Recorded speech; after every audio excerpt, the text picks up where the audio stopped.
ರಾಜಧಾನಿಯ ಗಲ್ಲಿ ಗಲ್ಲಿಯಲ್ಲೂ ಬೀದಿ ನಾಯಿಗಳ ಹಾವಳಿ ಹೆಚ್ಚಾಗ್ತಿದೆ. ಮನೆಯಿಂದ ಜನರು ಹೊರಬರಲು ಭಯ ಬೀಳುತ್ತಿದ್ದಾರೆ. 6 ತಿಂಗಳಲ್ಲಿ 11,000 ಜನರ ರಕ್ತ ಬಗೆದಿರುವ ಡೆಡ್ಲಿ ಡಾಗ್ಸ್ ಶಾಲಾ ವಿದ್ಯಾರ್ಥಿಗಳು ಮತ್ತು ಬೈಕ್ ಸವಾರರನ್ನೇ ಟಾರ್ಗೆಟ್ ಮಾಡ್ತಿವೆ.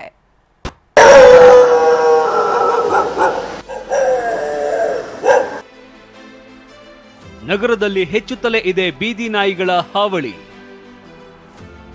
6 ತಿಂಗಳಲ್ಲಿ 11,000 ಜನರ ರಕ್ತ ಬಗೆದ ಡೆಡ್ಲಿ ಡಾಗ್ಸ್. ನಗರದಲ್ಲಿ ಜನ ಮನೆಯಿಂದ ಹೊರಬರೋದಕ್ಕೆ ಹೆದರ್ತಾ ಇದ್ದಾರೆ. ಮಕ್ಕಳನ್ನ ಕೂಡ ಆಟವಾಡೋದಕ್ಕೆ ಬಿಡೋದಕ್ಕೆ ಪೋಷಕರು ಹೆದರ್ತಾ ಇದ್ದಾರೆ.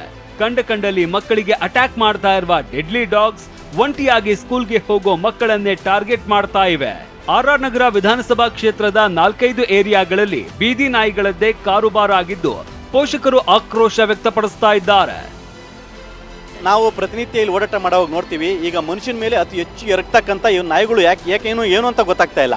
ಅದು ಸುಮ್ಮನೆ ಕೂತಿದ್ದು ಕೂಡ ಒಂದು ಮಗು ಕೈಯಲ್ಲಿ ಏನಾದರೂ ಒಂದು ಜಾಮಿಟ್ರಿ ಇರ್ಬೋದು, ಒಂದು ಕೈಯಲ್ಲಿ ಏನಾದ್ರು ಇದ್ರೂ ಕೂಡ ಆ ಮಗು ಮೇಲೆ ಎರಗ್ತಕ್ಕಂಥ ಪ್ರಸಂಗ ಜಾಸ್ತಿ ನಡೀತಾ ಇದೆ. ಇನ್ನು ಕಳೆದ 6 ತಿಂಗಳಲ್ಲಿ ಒಟ್ಟು 11,000 ಜನರ ಮೇಲೆ ಬೀದಿ ನಾಯಿಗಳು ದಾಳಿ ಮಾಡಿವೆ. ಬೊಮ್ಮನಹಳ್ಳಿಯಲ್ಲಿ ಬೀದಿ ನಾಯಿಗಳು 782 ಜನರನ್ನ ಕಚ್ಚಿ ಗಾಯಗೊಳಿಸಿದ್ರೆ ದಾಸರಹಳ್ಳಿಯಲ್ಲಿ 475 ಜನರಿಗೆ ಕಚ್ಚಿವೆ.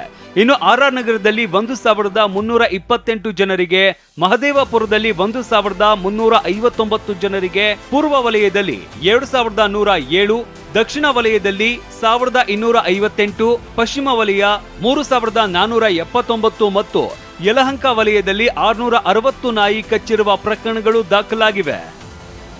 ಈ ನಾಯಿಗಳು ಒಂಟಿಯಾಗಿ ಓಡಾಡುವ ಮಕ್ಕಳು ಮತ್ತು ಬೈಕ್ ಸವಾರರನ್ನೇ ಟಾರ್ಗೆಟ್ ಮಾಡ್ತಾ ಇವೆ. ಕೂಡಲೇ ಈ ಬಗ್ಗೆ ಬಿಬಿಎಂಪಿ ಅಧಿಕಾರಿಗಳು ಗಮನ ಹರಿಸಬೇಕಿದೆ. ಕಿರಣ್ ಸೂರ್ಯ, TV9 ಬೆಂಗಳೂರು.